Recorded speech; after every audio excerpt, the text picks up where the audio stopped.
Casey at the bat. The outlook wasn't brilliant for the Mudville Nine that day.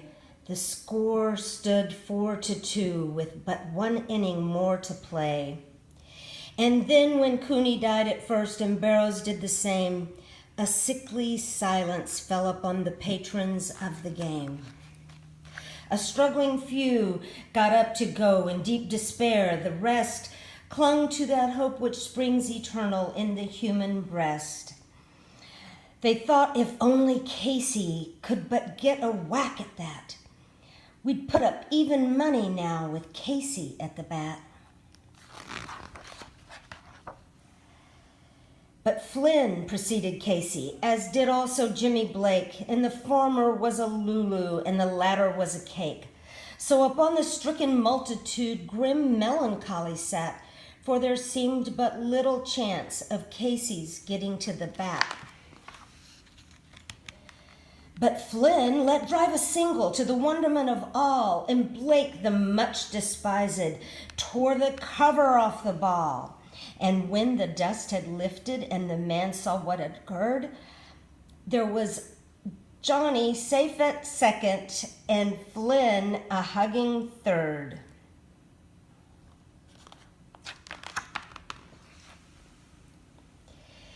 Then from the 5,000 throats and more there rose a lusty yell.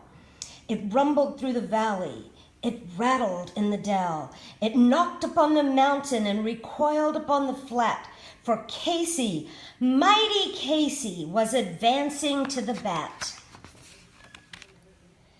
There was an ease in Casey's manner as he stepped into the place. There was pride in Casey's bearing and a smile on Casey's face.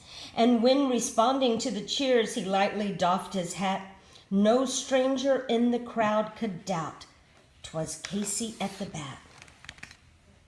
10,000 eyes were on him as he rubbed his hands with dirt.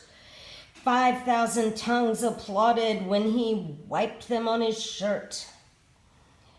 Then, while the writhing pitcher ground the ball into his hip, defiance gleamed in Casey's eye, a sneer curled Casey's lip.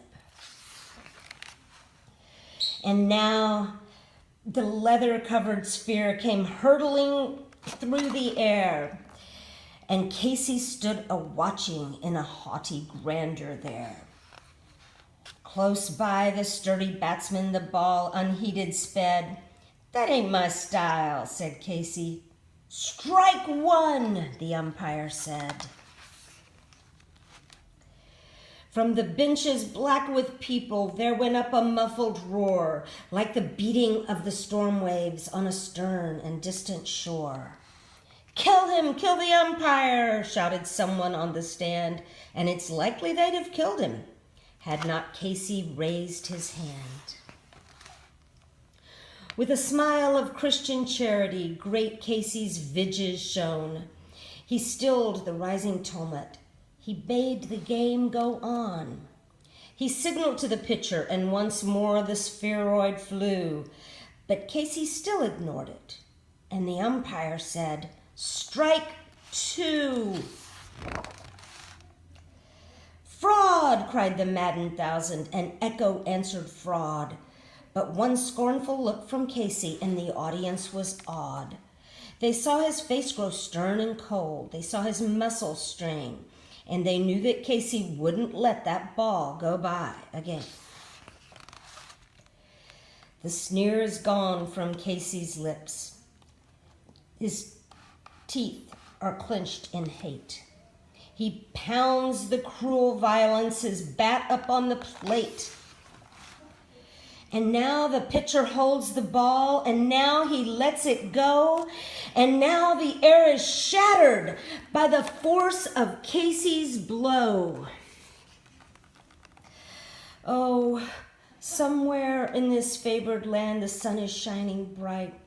The band is playing somewhere, and somewhere hearts are light.